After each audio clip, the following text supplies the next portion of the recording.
Hello दोस्तों, आज की इस कहानी में आप सभी का स्वागत है। दोस्तों, यह कहानी शांता नाम की औरत और रमन नाम के व्यक्ति की है। शांता रमन के घर पर काम करने वाली एक औरत है। शांता सुबह से ही उसके फ्लैट पर आ गई थी। दोनों एक दूसरे की आंखों में आंखें डाले सुख तलाशते रहे। तकरीबन 1 घंटा बीत चुका था। इस दौरान शांता सिर्फ एक बार रमन के बिस्तर से उठी थी और चाय बनाकर लाई थी।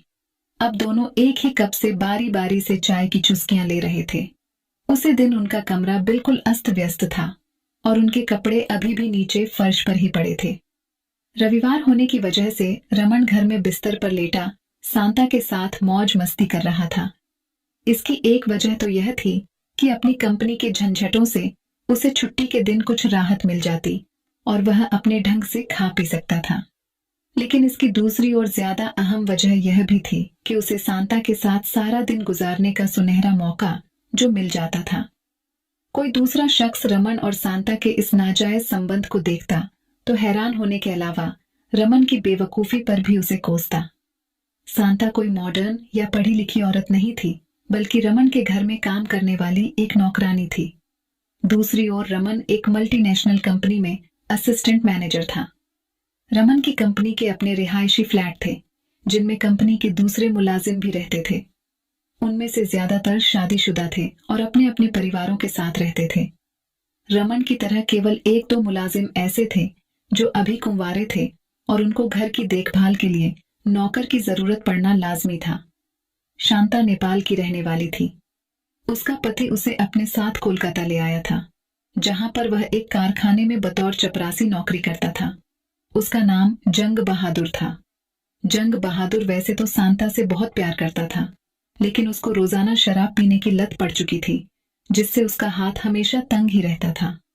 पैसे की कमी के चलते शांता और जंग बहादुर का अक्सर झगड़ा होता था। इसलिए शांता ने शहर के इस अफसर कॉलोनी के कुछ घरों में बतौर नौकरानी काम करना शुरू कर दिया था।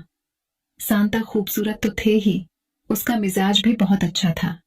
इसलिए रमन की कॉलोनी के सभी लोग उसको अपने परिवार के एक सदस्य की तरह ही समझते थे।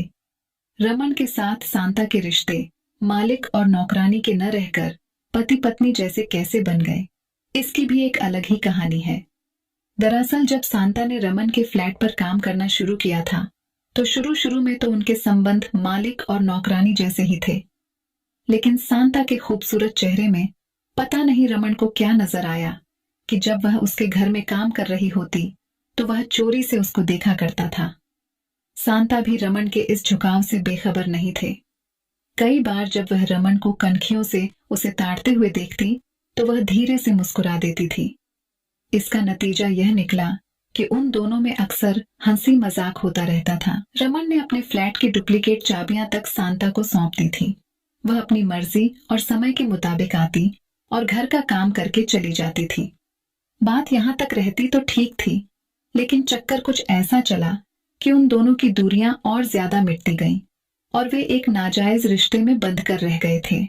इस नाजायज रिश्ते का कोई नाम नहीं था, पर वे दोनों इससे दूर भागने के बजाय अपनी जिंदगी का अहम हिस्सा समझने लगे थे। इस रिश्ते की बुनियाद उस दिन से शुरू हो गई जब शांता ने रमन से उधार लिए 500 रुपए वापस करने चाहे। माली तंगी और जंग बहादुर की फिजूल खर्ची के चलते शांता अक्सर अपने कुछ मालिकों से पैसे एडवांस में मांग लिया करती थी और फिर धीरे धीरे अपनी तनख्वाह में से उस रकम को चुकता कर दिया करते थे। रमन से भी उसने कई बार पहले भी पैसे उधार लिए थे और अपनी सुविधा के मुताबिक लौटा दिए थे। लेकिन इस बार जब शांता ने पैसे लौटाने चाहे तो रमन ने उसे मना कर दिया। ऐसा करते हुए रमन के होठों पर कुटिल मुस्कुराहट तैर रही थी और आंखों में वासना की झलक साफ दिखाई दे रही थी। शांता ने भी उसकी भावनाओं को पढ़ लिया था। इस सच्चाई के बावजूद उसने रमन को पैसे लौटाने की जिद नहीं की। रमन को यह रजामंदी ही तो चाहिए थी। देखो शांता, आगे से तुम मुझसे पैसे वापस करने की बात मत करना। मेरे तुम्हारे पैसे अलग थोड़े ही हैं। मेरा पर्स मेज पर पड़ा रहता है। तुम जब चाहो इस पर्स में से अपनी जरूरत के मुताबिक पैसे निकाल सकती हो। रमन ने शांता को अपने प्यार का मीठा जहर पिलाते हुए कहा था। शांता तो यही चाहती थी। उसने सिर हिलाकर हामी भर दी थी। खुशी से पगलाए रमन ने शांता को मस्त वाला क्रिकेट खेलने के लिए पूछा। शांता अब उससे प्यार करने लगी थी। उसने भी उसके साथ खेलने के लिए मना नहीं किया और उन दोनों ने एक बहुत ही प्यार भरी क्रिकेट की पारी खेल डाली। अब से दोनों के बीच ये पति पत्नी वाला सिलसिला चल रहा था। रमन और शांता की जिंदगी में एक अजीब सा नशा छाया हुआ था। शांता तो यह भूल ही चली थी कि जंग बहादुर उसका पति है। दूसरी ओर रमन ने भी कुछ महीने पहले अपनी ही कंपनी की दिल्ली में काम कर रही एक मुलाजिम निशा से अपनी मां की मर्जी से सगाई की थी। सगाई होने के कुछ दिन बाद तक तो रमन का निशा के प्रति झुकाव ठीक ठाक रहा, लेकिन अब वह कई महीनों से निशा से बिल्कुल कट गया था। निशा ने उससे कई बार फोन पर इस बदलाव की शिकायत भी की थी और शादी की तारीख तय करने के लिए कई बार कह चुकी थी, लेकिन रमन पर निशा की शिकायतों का कोई असर नहीं था। वह तो शांता के संगमरमरी जिस्म की जंजीरों में पूरी तरह से कैद हो चुका था।